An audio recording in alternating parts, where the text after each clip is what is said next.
Welcome back. The Boys and Girls Club of Greater St. Louis is practically an institution, and now there is a big change coming involving our next two guests. Joining us in studio, we have the retiring president, Dr. Flint Fowler, and incoming president, CEO, Brandon Williams of the Boys and Girls Club of Greater St. Louis. Welcome, gentlemen. It's nice to have you here. Good to be here. Thank you. Dr. Fowler, I'm going to start with you. You have led this organization for nearly 30 years. How much has Boys and Girls Club of Greater St. Louis grown under your tenure? I'm thinking way back to the beginning when you just had one location. It's grown in a number of ways, not only in terms of the locations, but also the impact that we're able to have on the lives of young people and the scope of programming that we've been able to do.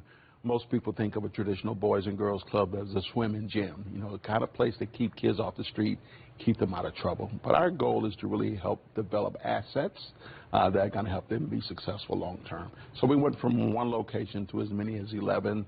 We went from $800,000 to roughly $11 million. We went from 20 employees to 150, 160 employees. So we've grown in that sense.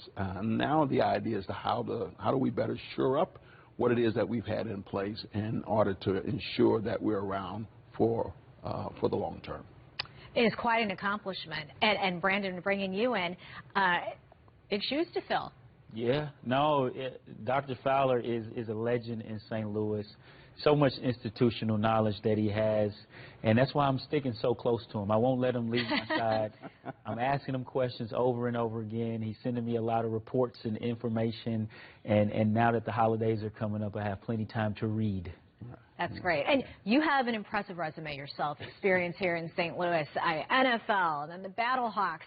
And as a financial advisor, a motivational speaker, and you had a show here at Fox 2 a few years ago with Martin Kilcoyne. We were just talking about that. Yes. Tell me how that experience, you're going to bring that to the organization. Yeah, so it's mostly everything is about people, right? Everything is about building relationships with people and being transparent, being authentic, and I think that's one of the biggest things. Every organization either wins or loses on its leadership, and I think I want to come in and still, they call him Friendly Flint. I don't have a word or a little play on words with my name, but I just want to come in and be a voice of reason, be an advocate, make sure that we create healthy, safe environments, not only for our kids, but for our staff, right? Because the more successful our staff can be, the better we can be for the kids. The two of you have been kind of touring the area, if you will, talking about this transition. Dr. Fowler, what would you say that Brandon Williams brings to the table? Well, I'm glad you asked that because I do have a word for him. It's winner. He's a winner. Winner Williams. Yeah, there we go.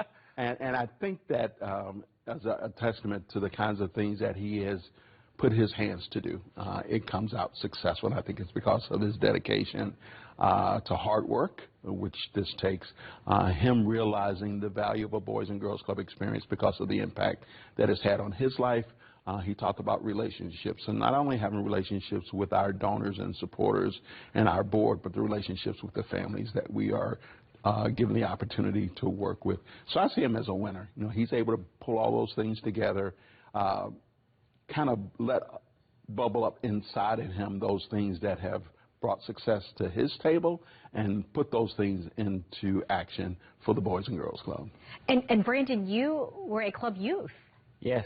Tell me how that has shaped your vision of this organization. So I was a kid who started off in summer camp, right? So I started off in summer camp, then I started to play football at our Matthews Dickey Club, and it was a great experience for me because I actually got to be around some legendary coaches, players, teammates, and we just kept growing out of that, and those are lifelong relationships that we've kept, right? And so I actually had the opportunity to be around the legendary Martin Matthews and really watch how he built relationships. He was a huge relationship person and just understood being authentic, being nice to people goes a long way when it comes to raising the resources and getting around the right people. So that toughness, that integrity, character, ethics, that discipline, those are things that you learn when you have a Boys and Girls Club experience.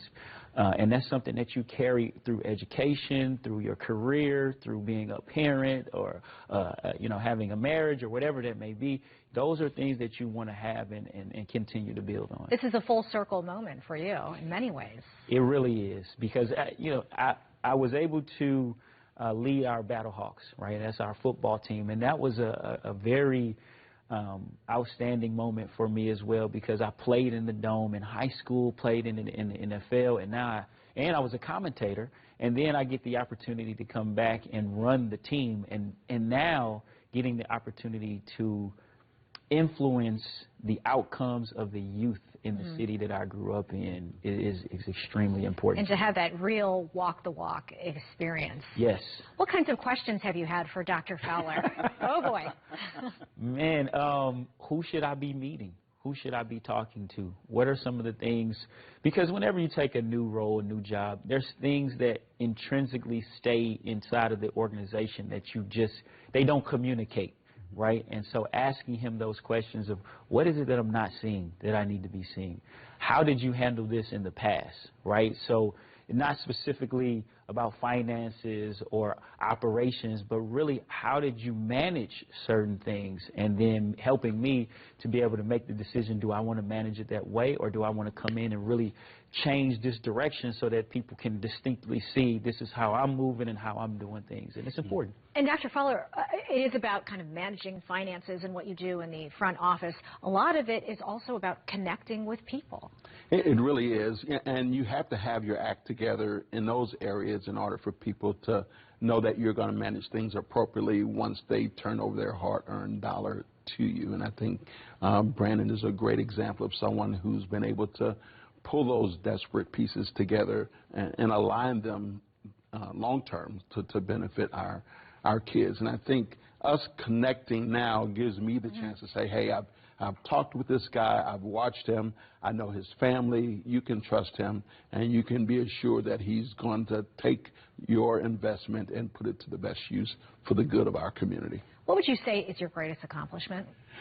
Well, I think, I've appreciated building the teen center in Ferguson and expanding the club, but I think really helping people understand the true value of giving young people opportunity.